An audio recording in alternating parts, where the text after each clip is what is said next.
we have next our other student presenter, and not only was it a happy coincidence that one of the contest winners was named Ted, it's also a happy coincidence that the other student contest winner is named Bill.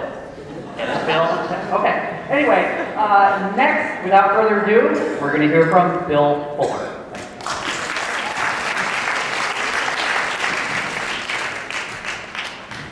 Chris Rogel makes this look so easy.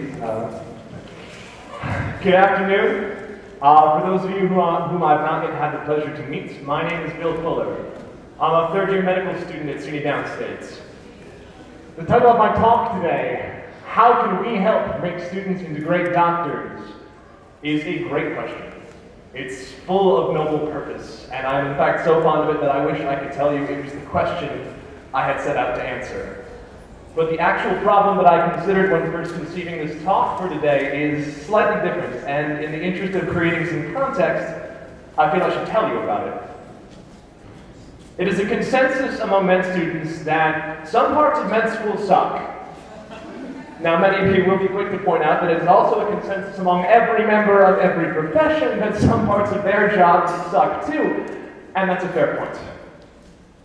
But let us consider for a moment that med students are largely young men and women, ostensibly doing our dream jobs in the formative years of becoming professionals at the art of caring for others. And let us ask ourselves, why are these people unhappy in their work? And what does it imply for the doctors they'll grow up to be? So I hope I have made my case for being taken seriously, in spite of the fact that I originally intended to entitle this presentation, Why Med School Sucks Sometimes and How We Can Fix It. If you work with med students, you may be excused for being very tired of hearing about this problem. If you don't work with us, you may never have heard about the problem at all. And regardless, as it is not incredibly sympathetic for us to complain, given our virtually guaranteed entry into a respectable and reliably employed field, I can even understand it if you didn't think you cared. But you should care. And it has to do with the problem with which we're all a little bit more familiar. We all know a guy at work who just does not want to be there. Every task is an annoyance bordering on persecution, and every coworker and client is a demon spawned specifically to torment this man. It's generally not the guy you go to if you want an important task done well. When that guy is a doctor, we have a problem. That problem is called burnout. Burnout is a mental state characterized by cynicism, depersonalization, and emotional exhaustion. A 2012 study published in the Archives of Internal Medicine found that physicians self-reported a 37.9% rate of burnout, compared with 27.8% in the general population. Now, 27.8 still sounds ridiculous, as it means if you get 4 coworkers in a room, one of them probably hates the other 3. But nonetheless, there's a clear and, in fact, statistically significant increase in burnout risk among physicians. Now, there's already been a long conversation about why burnout happens and why it affects so many members of our population, because when you're talking about a profession that's supposed to be empathetic, open, and non-judgmental, words like cynicism and depersonalization are ones we would like to avoid. But what I'm here to talk about today is the fact that this starts earlier than we traditionally think that it does. It starts right as we make our way onto the wards for the beginning of our clinical rotations, traditionally during the third year of medical school. Now, I emphasize the third year of medical school because the first 2 years are the sit-in-the-classroom part of med school. And anyone who figures out how to make sitting in lecture for days and months on end a more pleasant experience will probably need more than 10 minutes to tell you about it. But a lot of institutions, including notably my own home institution of SUNY Downstate, are combating this problem by attempting to front-load the patient care aspect of medical education, effectively making earlier the aspects of medical education that seem exciting and meaningful in dealing with patients. It's the fact that even these aspects can leave some medical students feeling, quite frankly, burnt out that I wanted to talk about today. And I want to start by taking a look at what a to-do list looks like for a third-year med student, our first day on the wards. We want to help, and we want to learn something. And that's about all we know how to want to do. I mean, some of us may have had some other items on our personal to-do lists, but that's neither here nor there. the bottom line is, some of it is naivete. Some of it is we don't really know what this experience is supposed to be like, and so we don't know what we're supposed to want out of it. But a lot of it is genuine goodwill. Because we didn't go to school to become students. We came to become doctors. And this day, our first day in the clinic, is the closest we have ever been. We have been sitting for 2 years chomping at the bit to get out here. And it's the first taste we've really had of a life for which we've already sacrificed so much. You're working with people who are genuinely excited to come to work, which is a rare breed. And about a month later, that's pretty much worked itself out. Our new to-do list might look something like this. Don't get yelled at, obvious. Avoid rounds, which are very boring. Retract if you're on surgery, because someone has to. Obviously, you're going to take a 2-hour lunch, because you can, and you should try to leave early to study for the shelf, because why are you going to hang around the wards? Now, this is a caricature, to be sure. Don't think that medical students are all like this, though I think that every student in the room can think of one student who probably does think this way. That being said, there's more truth in it for each of us than we might like to admit to ourselves. I love medical school. It is the best thing I have ever done. And yet I catch myself thinking this way more often than I'd care to admit. Thinking not how I can do well, but how I can get through. Thinking not about how I can help the next patient, but hoping that maybe they won't show up. It's shameful, and I am ashamed. But we do ourselves a disservice if we do not acknowledge these feelings. Now, why is this a problem? How do we become so cynical so quickly? Well, I have my suspicions that because all good medical students love data, I thought I would poll some members of my class. I polled about 30 people and picked my favorite responses, though they're all the same thing. I hate being ignored. Nobody even cares if I'm there. We don't have enough real responsibility, and I just want someone to teach me something. Now, I want to notice something before I go any further, which is the fact that not a single person told me they were overworked. Not one person told me the exams were too stressful, and nobody even complained to me about the hours. Now, don't get me wrong, med students love to complain about the hours. As far as I can tell, it's our favorite topic of conversation.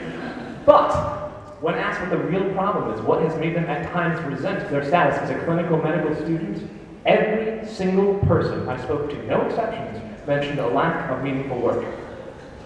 Perhaps it's a trade secret among med students that we spend most of our day looking for something to do.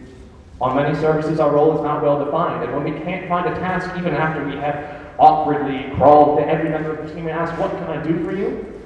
it can make us feel kind of worthless.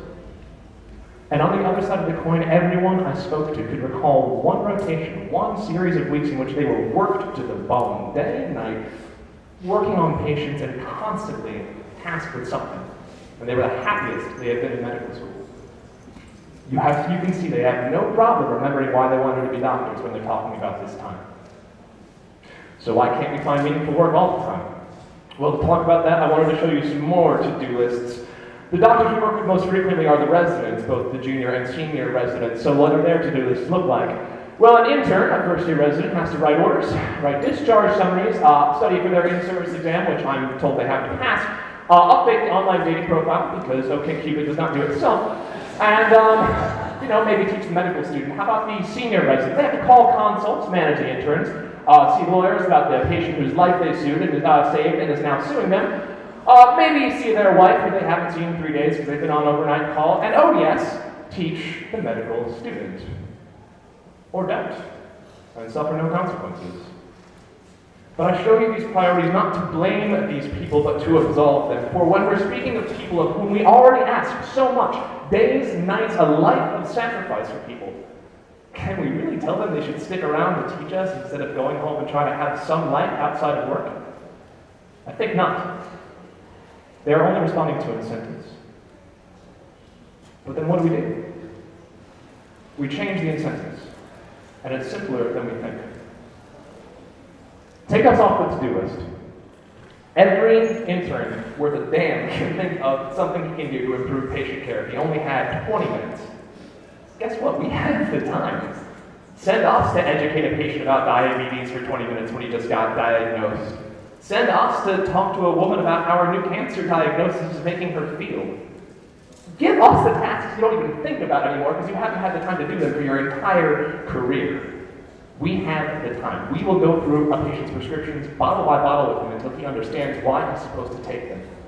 We, in so doing, will understand what works and what doesn't when we talk to a patient about a care plan. We can do all of these things. We need not be a burden on your time. We can be a tool. We will write a note about a patient we've seen that is exhaustive and detailed, not because we're supposed to, but because in so doing, we will learn and reinforce for ourselves what the treatment of this patient's disease looks like. We have the time. And speaking of time, mine is up, but I'm going to go quickly. I hope you'll grant me another minute and a half, please. I'm so close. Regardless, I hope no one here ends up as a patient in the hospital, but if you or your family member does, don't kick the medical student out of the room, because if you want someone who will take the time to speak with you and understand your problem, you want a medical student. Use us. I'm not trying to absolve the students of our own responsibility for this, because indeed we are complicit in our own descent into apathy. So if this is something you're going to join me in asking of the physicians with whom we work, we have to be hungry for it. We have to hunt down productivity. And we have to never give in to the desire to want to do less. We have to never resent being given a task if that task is meaningful and we can learn from it. Do more work, do meaningful work, and you will be happy. One last thing, a thing I've learned from medical school is that no matter how well and how beautifully you speak, people are only going to remember about 3 things that you've said. And so as not to presume how the quality of my talk has been, I only want you to remember 1. Doctors and medical students aren't born burnt out, but many factors conspire to make us that way. And when we see a physician who appears apathetic, we should not blame him. We should instead look to change the incentives. For medical students, that means everyone, doctors, patients, and most importantly, the students ourselves, working hard to give us a real responsibility for patient care. Third-year med students are still idealistic, and we are hungry to have that idealism rewarded. Like everyone, everywhere, we want to do important work and feel that it has meaning. Turn us loose. Help us take ourselves off the to-do list. We'll thank you for it, and you will have better doctors for your trouble. Thank you.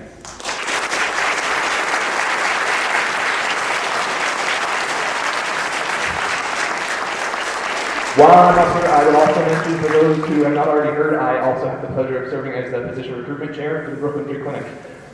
Please come talk to me if you are a licensed physician in internal medicine or emergency medicine, and you might have a Tuesday night free once in a while. We're doing great work, and we need your help. Thank you.